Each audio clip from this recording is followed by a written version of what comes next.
আসসালামু আলাইকুম। আজকে রেসিপিটা হচ্ছে কাঁচা কলার ভর্তা। বুদ্ধিবিজ্ঞানীরা বলে যে কাঁচা কলার মধ্যে নাকি অনেক পুষ্টি থাকে, আর কলার কোষার মধ্যেও নাকি অনেক পুষ্টি থাকে। তা আজকে আমি কলার রেসিপিটা আপনাদের সাথে শেয়ার করব। আপনারা আমার ফুল ভিডিও দেখতে থাকুন আর কমেন্ট করে জানাবেন কেমন হয়েছে, আর বেশি বেশি করে একটু লাইক কমেন্ট দিয়েন, আর আমার ইউটিউব চ্যানেলটা সাবস্ক্রাইব করে পাশে থাকি। কেন আমি 6টা কলা নিছি।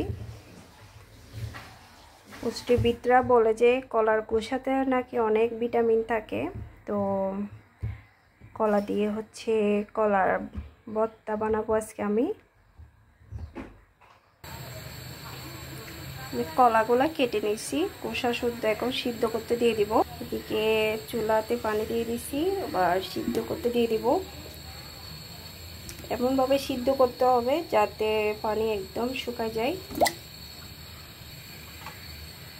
কলা একদম সিদ্ধ হয়ে গেছে, পানিগুলা দেখতেই তো পাচ্ছেন, পানিগুলা কিন্তু একদম শুকাই ফেলছে আমি।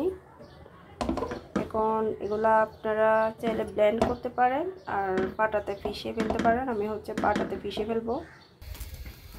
এখন হচ্ছে আমি তেলে ফ্রাই করে ফেলবো। সরিষার তেল দিলাম, পেঁয়াজ, রসুন আর হচ্ছে কাঁচামরিচ কুচি।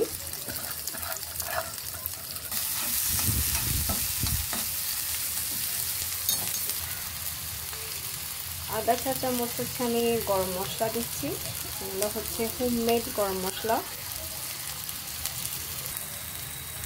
1 চা চামচ হচ্ছে মশলার গুঁড়া, আধা চামচের মতন হচ্ছে হলুদের গুঁড়া দিলাম, স্বাদ মতো হচ্ছে লবণ।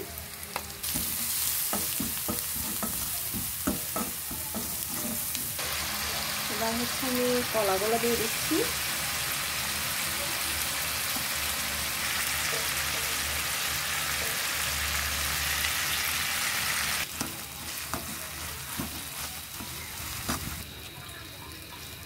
হয়ে গেছে, এখন হচ্ছে আমি নামাই ফেলবো চুলা থেকে।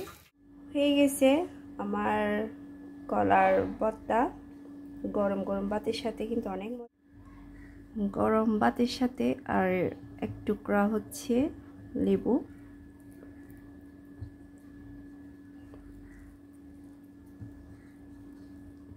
বিসমিল্লাহ। অনেক মজা হয়েছে।